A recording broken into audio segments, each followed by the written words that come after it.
I babysat for $500 cash. I'll never do it again. I almost didn't take the job. Something about the ad felt off. Looking for responsible sitter. One night only. Good pay, cash. Must follow instructions. That was it. No details about the kid, no address, nothing about the hours. Just a burner Gmail account to reply to. I was broke enough to overlook all that. My rent was due in 3 days, and my fridge was down to half a jar of pickles and an expired yogurt. So I sent a message, figuring I wouldn't get a reply. I got one back in less than an hour. Thank you for reaching out. The job is simple. Watch our son, Matthew, from 7 p.m. to midnight. $500 cash. Please do not let him look into mirrors. Please do not answer the door if someone knocks and claims to be us. Address attached. I stared at the screen, rereading the message. No mirrors. Don't open the door. Those weren't instructions. Those were warnings. But again, $500. $500 for 5 hours of sitting on a couch while a kid sleeps? I could ignore the creepiness for that. The house was out in the suburbs, tucked away at the end of a cul-de-sac with no streetlights. Every house on the street was dark, except theirs, a faint yellow glow behind heavy curtains. The parents greeted me at the door.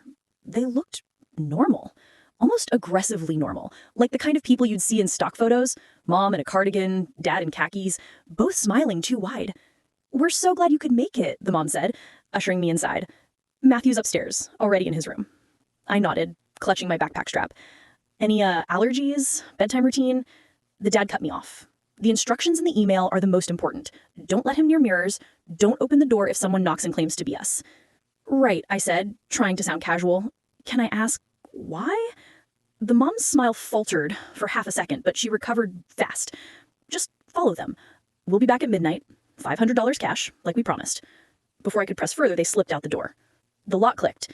The house felt wrong once they left. Too quiet. Not the cozy suburban quiet where you can hear the hum of a fridge or a distant dog bark. This was sterile, like the silence in an empty hospital wing. I wandered through the downstairs. Every reflective surface was either missing or covered. The bathroom mirror gone, the TV screen draped with a sheet, even the glass in the picture frames replaced with paper. The air prickled against my skin. I checked on the kid. Matthew was sitting cross-legged on his bed, staring at me when I opened the door. He looked about 8. Blonde hair, pale skin, dark circles under his eyes like he hadn't slept in days. "Hi," I said, forcing a smile. "I'm your babysitter." He didn't answer, just blinked at me slowly, then asked, "Do you know which ones are real?" My stomach dropped. "What do you mean?" "The people," he said. His voice was flat, like he was reciting something. "Sometimes they're not them. Sometimes they're copies." I laughed nervously. That's creepy. Where'd you hear that?" He tilted his head, bird-like. "From the other Matthew." I swallowed. "The other Matthew?" He pointed toward the darkened window. "He comes when the glass is open." I pulled the curtains shut tighter. The first knock came around 8:30. 3 slow raps on the front door. I froze on the couch, my phone in hand. The instructions screamed in my head, "Don't answer the door." Another knock. Louder this time. "Hey, it's us. We forgot something inside." The parents. My pulse thudded in my ears. It sounded like the dad, but flatter, like someone replaying a recording through a bad speaker. I crept closer, careful not to touch the knob. "We just need to come in for a second," the voice said. Behind me, I heard movement on the stairs. Matthew was standing halfway down, clutching the railing, staring at the door with wide eyes. "That's not them," he whispered. The knocking stopped. The hours dragged. Every time I thought the house was quiet again, something else happened. 9:15, I heard footsteps pacing the upstairs hallway. Heavy, deliberate. Except Matthew was sitting on the floor next to me, coloring with broken crayons. 9:47. The TV, even with the sheet over it, flickered to life with static. I yanked the plug from the wall. It kept flickering for a full 10 seconds before finally going black. 10:22. Another knock. This time, the mom's voice. "Please, he's dangerous. Let us in before it's too late." Matthew started crying, covering his ears. I didn't open the door. At 11, I heard whispering. Not from the door this time, from upstairs. I crept up, leaving Matthew on the couch with my phone flashlight. The whispers grew louder as I reached his bedroom. The door was cracked open. Inside, the moonlight from the window illuminated a figure sitting on the bed, Matthew, except I'd left him downstairs. This Matthew looked identical, but wrong, the way a wax figure almost looks real until you see the eyes. His lips moved, whispering to himself, words I couldn't quite make out. Then he snapped his head toward me.